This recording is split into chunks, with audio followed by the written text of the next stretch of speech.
বাঙালি খানায় সবাইকে স্বাগত জানাই। আপনারা তো অনেকভাবে দেশি মাছ রান্না করে খেয়েছেন, একবার আমার মতন করে সহজ পদ্ধতিতে আপনিও শিখে নিতে পারবেন ছোট ছোট টিপস সহ।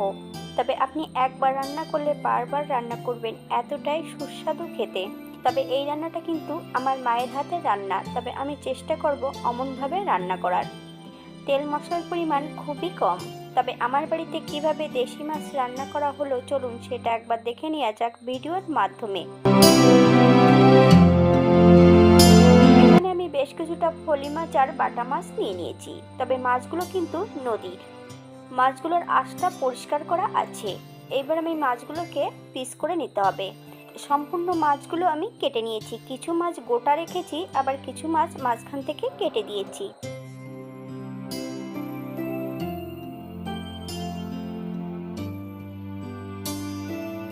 জল পাল্টিয়ে পাল্টিয়ে মাছগুলোকে বেশ ভালো করে ধুয়ে নিতে হবে। তবে আপনারা আপনাদের পছন্দ মতন মাছগুলো ধুয়ে নিতে পারেন।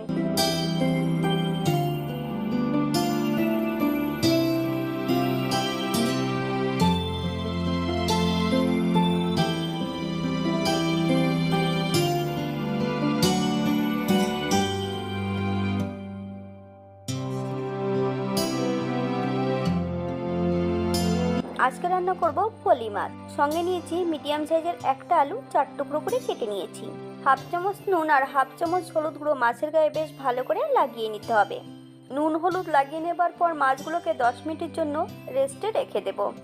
ঘরোয়া উপকরণ দিয়ে বাঙালি রান্না। আপনাদের যদি রান্নাগুলো পছন্দ হয় তাহলে চ্যানেলটি সাবস্ক্রাইব করে দিয়ে পাশে থাকবেন। পাশে থাকা বেলটি কিন্তু বাজিয়ে দেবেন, নইলে নিত্য নতুন রান্নার নোটিফিকেশন পাবেন না।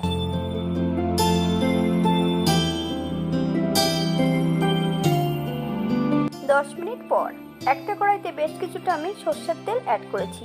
আপনারা সাদা তেলেও রান্নাটা করে নিতে পারেন। এই পর্যায়ে এক এক করে আমি সম্পূর্ণ মাছগুলো ভেজে নেব।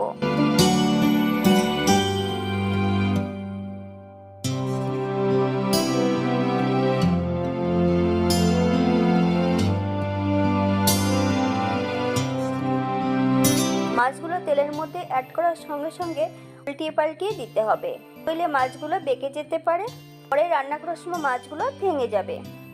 জ্যান্ত মাছগুলো গরম তেলের মধ্যে উল্টিয়ে পাল্টিয়ে ভেজে নিলে মাছগুলো কিন্তু পরে আর বেঁকে যাবে না বা ভাঙবে না। সম্পূর্ণ মাছ আমি একবারেই ভেজে নেব।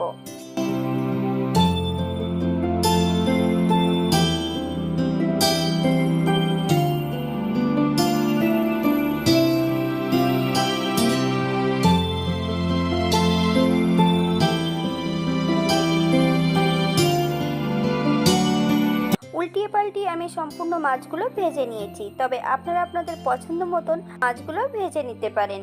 তবে ফলি মাছ খুব বেশি ভাজবো না, কারণ খুব বেশি ভাজলে শক্ত হয়ে যাবে।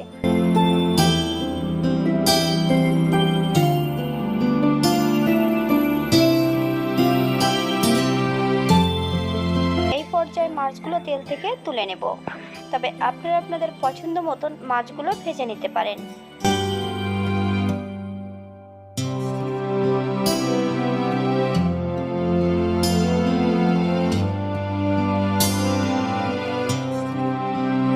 একই তেলে রান্না করব। ফোড়নে রেখেছি কালো জিরে হাফ চামচ, রাঁধুনি হাফ চামচ। ফোড়ন থেকে সুগন্ধ বেরোলে সম্পূর্ণ আলুটা দিয়ে বেশ ভালো করে ভেজে নেব।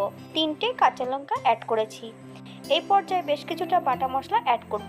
আদা, জিরে, ধনে, বেশ কিছুটা গোটা গরম মশলা একই সঙ্গে বেটে নিয়েছি।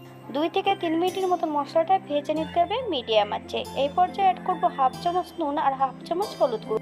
আপনারা স্বাদ অনুসারে নুনটা অ্যাড করবেন।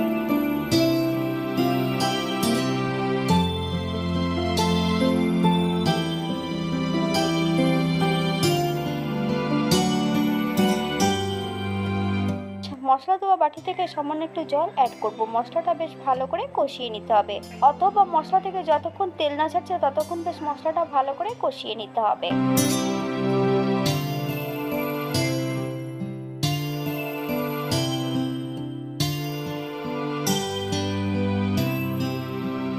মশলা কষানোর এই পর্যায়ে আমি সম্পূর্ণ ভাজা মাছগুলো অ্যাড করব।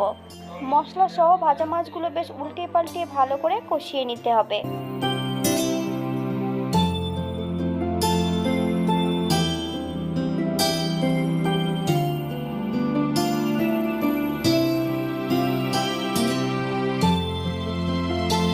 কিছু মশলা কষানোর এই পর্যায়ে অ্যাড করব 2 কাপ জল। আপনাদের যতটা গ্রেভির প্রয়োজন আপনারা ততটা জল অ্যাড করতে পারেন।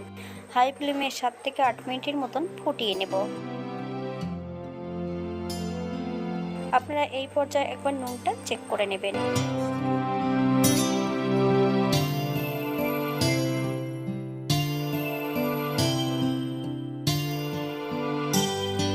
8 মিনিট পর এই পর্যায়ে একবার সবজিটা চেক করে নিতে হবে যে সেদ্ধ হয়েছে কিনা। গ্যাসের ফ্লেমটা অফ করে দিয়ে 5 মিনিটের জন্য স্ট্যান্ডিং টাইম দেব, তারপর সার্ভ করব।